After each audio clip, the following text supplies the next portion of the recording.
যারা ন্যূনতম 10টি আন্তর্জাতিক ম্যাচও খেলেননি এবার তারাই সরাসরি খেলবে টি-20 বিশ্বকাপে, তাও আবার ভারত পাকিস্তানের প্রতিপক্ষ হিসেবে। আসন্ন মেগা এই ইভেন্টে নামিবিয়ার প্রাথমিক স্কোয়াডে দেখা গেছে এমনই তরুণ ও অনভিজ্ঞ ক্রিকেটারের আধিক্য, যাদের মধ্যে একজন তো কোনো টি-20 ম্যাচই খেলেননি আর একজন খেলেছেন মাত্র একটি।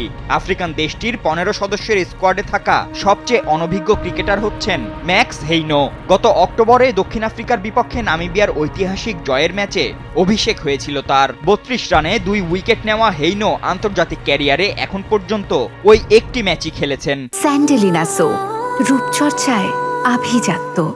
আর 25 বছর বয়সী অলরাউন্ডার উইলেম মাইবার্গ এখনো কোনো আন্তর্জাতিক টি-20 খেলেননি, ওয়ানডে খেলেছেন কেবল একটি। এছাড়া লরেন স্টিনক্যাম্প, জ্যান বার্ট এবং ডিলান লেইচার এই 3 ব্যাটারি খেলেছেন 10-এর কম ম্যাচ।